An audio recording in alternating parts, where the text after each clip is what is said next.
Hello friends. तो GST में एक रूल है 86B जो कहता है कि अगर आपके किसी मंथ में जीएसटी की टैक्सेबल सप्लाई अगर 50 लाख से ज़्यादा है तो आपको 1% जो टैक्स लायबिलिटी है वो कैश में देना होगा। ऐसा रूल 86B जीएसटी का कहता है। इसके ऊपर आप अभी रिसेंट ईयर में देखेंगे तो काफ़ी सारे नोटिसेस भी आए हैं। जीएसटी ऑडिट के केस में भी ये जिक्र किया जाता है कि आपने रूल 86B को फॉलो नहीं किया। तो अगर हम एग्जाम्पल के तौर पे अगर इसको देखें तो अगर आपकी टैक्स लायबिलिटी सपोज 5 लाख रुपया बनता था तो उसका 99% 4,95,000 होता है, जो कि आप आईटीसी लेजर से एडजस्ट कर सकते थे। बाकी जो 1% है डेट इज 5,000 वो आपको कैश में देना होगा।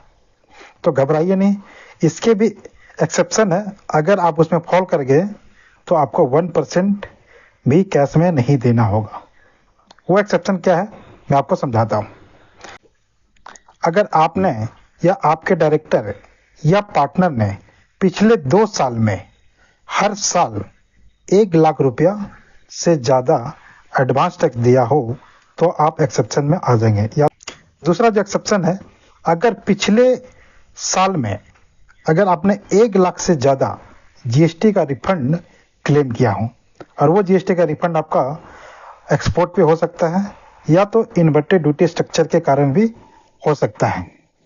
तीसरा जो एक्सेप्शन है वो है बेसिकली अगर आपने अभी तक मतलब जिस महीने की आप जीएसटी रिटर्न फाइल करो उस महीने तक आपने 1% ऑफ टोटल जीएसटी लायबिलिटी मतलब उस महीने तक जितने भी सेल हुए उस पर जो टोटल जीएसटी लायबिलिटी बनता था उससे 1% या ज़्यादा आपने ऑलरेडी पे कर रखा है तो आपको फिर फर्दर 1% नहीं देना है। अगर आप गवर्नमेंट पीएसयू या लोकल बॉडी है तो आप पे ये रूल अप्लाई नहीं करता है। तो रूल 86B बड़ा सिंपल है।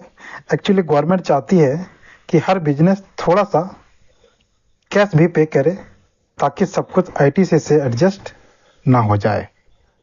अगर आप जीएसटी कंप्लायंस से जुड़े ऐसे आसान एक्सप्लेनेशन चाहते हैं तो इस वीडियो को लाइक करें, सब्सक्राइब करें और कमेंट में बताएं कि किस जीएसटी रूल पे आपको अगला वीडियो चाहिए।